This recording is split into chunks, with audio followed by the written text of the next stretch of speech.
महाराष्ट्र में कम होंगी बिजली की कीमतें, देवेंद्र फडणवीस ने बताया सरकार का प्लान।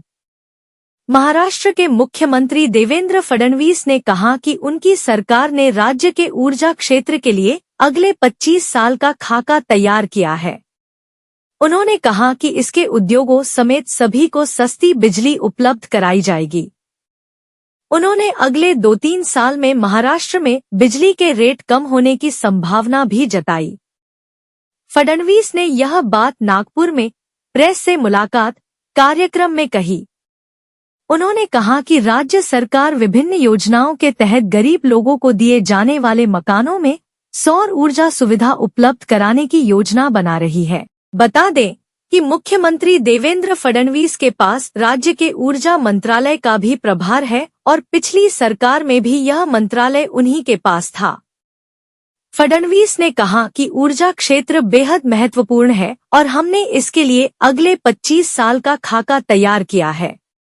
गरीबों के मकानों का बिजली बिल होगा 0।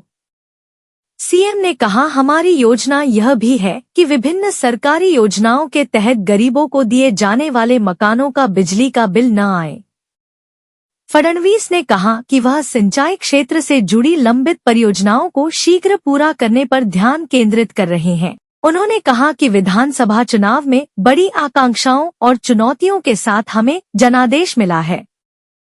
फडणवीस ने 2014 में पहली बार प्रदेश का मुख्यमंत्री बनने से लेकर अब तक की अपनी राजनीतिक यात्रा पर कहा कि लोगों को उनको लेकर कई आशंकाएं थी, लेकिन उन्होंने सभी चुनौतियों का साहस के साथ सामना किया है और उनके ऊपर सत्ता हावी नहीं होती। नक्सलवाद अब तक के सबसे निचले स्तर पर। फडणवीस ने कहा कि बीजेपी का कौन सा मंत्री किस जिले का पालक मंत्री होगा, इसका फैसला पार्टी के प्रदेशाध्यक्ष चंद्रशेखर बावनकुले करेंगे। वे मुझे जिस जिले का काम देखने को कहेंगे मैं वहां काम करूंगा, लेकिन मेरी इच्छा गढ़चिरौली जिले में काम करने की है। यह महाराष्ट्र का नक्सल प्रभावित जिला है। पिछले वर्षों में हमने वहां के हालात तेजी से बदले हैं। फडणवीस ने दावा किया कि महाराष्ट्र में नक्सलवाद अब तक के सबसे निचले स्तर पर है। आंबेडकर के मुद्दे पर कांग्रेस की आलोचना। फडणवीस ने आरोप लगाया कि कांग्रेस ने लोगों को गुमराह करने के लिए आंबेडकर से संबंधित संसद में की गई अमित शाह की टिप्पणियों को तोड़मरोड़ कर पेश किया।